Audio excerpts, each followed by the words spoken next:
Le chocolat Côte d'Or. Nous aimons tous manger du chocolat.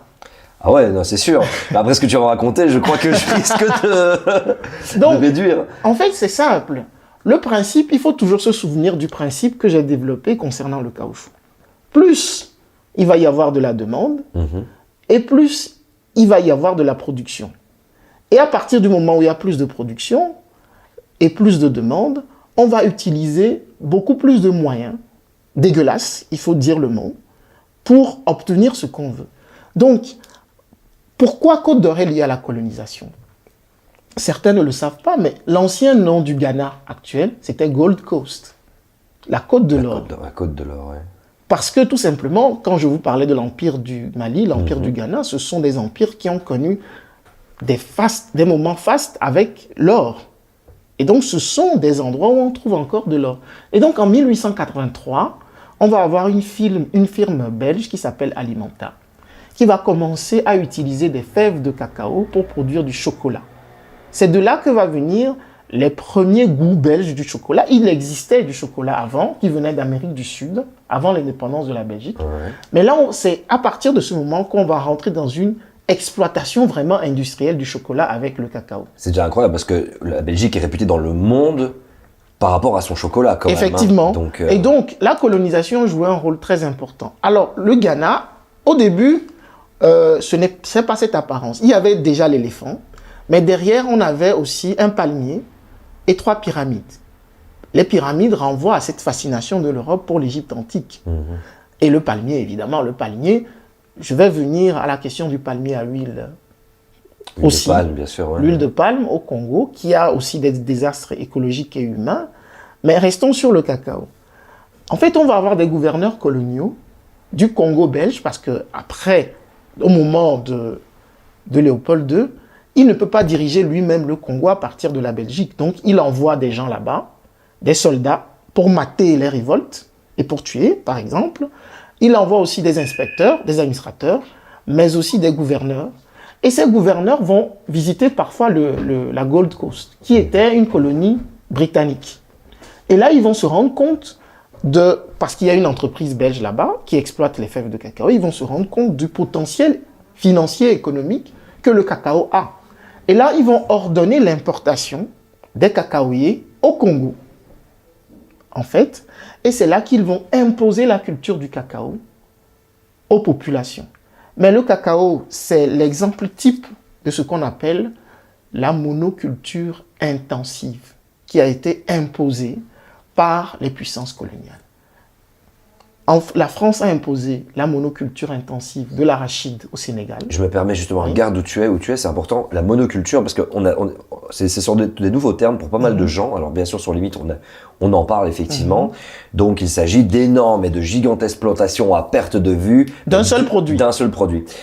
Et effectivement, alors qu'avant ça, il y avait une forêt vierge, il y avait une forêt primaire, c'était absolument tout mélangé dans tous les sens, une biodiversité incroyable. Oui. Alors que là, effectivement, ça détruit tout. Donc après, je pense que on voit très bien de quoi il en retourne, mais ça commence vraiment à me faire peur ce que tu me dis là, parce que quand tu me dis la colonisation a imposé des monocultures, donc en fait, le paysage, moi, quand je vais au Sénégal ou quand je vais en Afrique, et n'est pas le véritable paysage de base. Non, il donc a quand moi je changé. donne un bête exemple, parce que vraiment j'en ai frissons d'une part, je suis d'origine sénégalaise, je prends le véhicule entre Ziguinchor et Kafountine, ma famille vient de là-bas et tout ça, il y a des manguiers à perte de vue, je dis c'est trop belle la nature, ça a créé des manguiers tout le long. En fait non. Non, par exemple le teck, pour l'exploitation du bois, a été imposé dans des pays comme le Togo et d'autres, imposé par la colonisation allemande, avant la Première Guerre mondiale. Et donc l'arachide au Sénégal, le coton au Burkina Faso et le palmier à huile au Congo.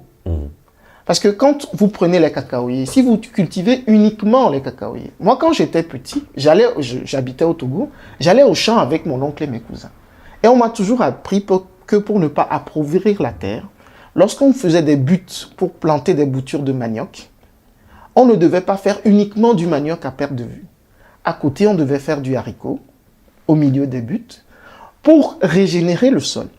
Parce que lorsque les feuilles de haricots, par exemple, s'assèchent et tombent sur le sol, ça devient de l'engrais naturel qui enrichit le sol.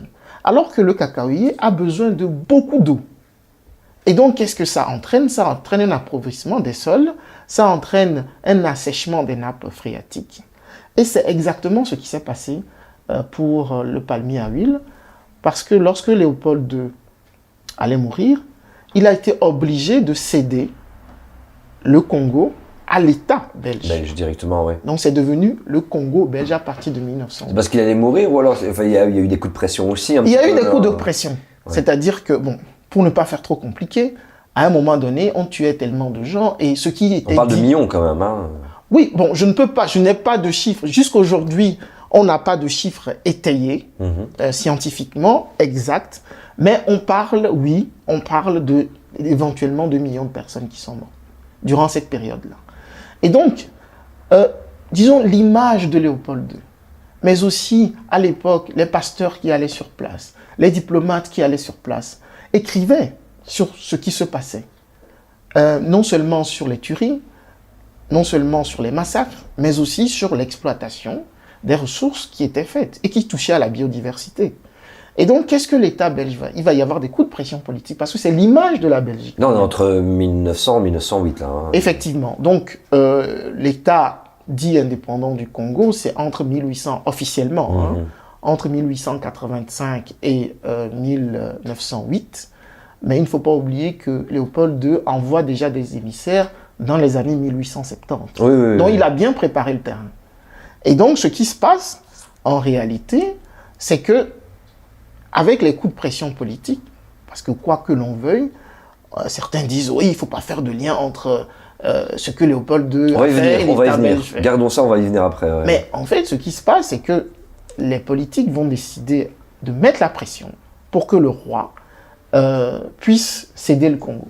C'est là où la propagande coloniale va s'installer en disant, le roi a donné comme un cadeau le Congo à la Belgique, alors que c'est faux. Il a été obligé de céder la Belgique, le Congo à l'État belge.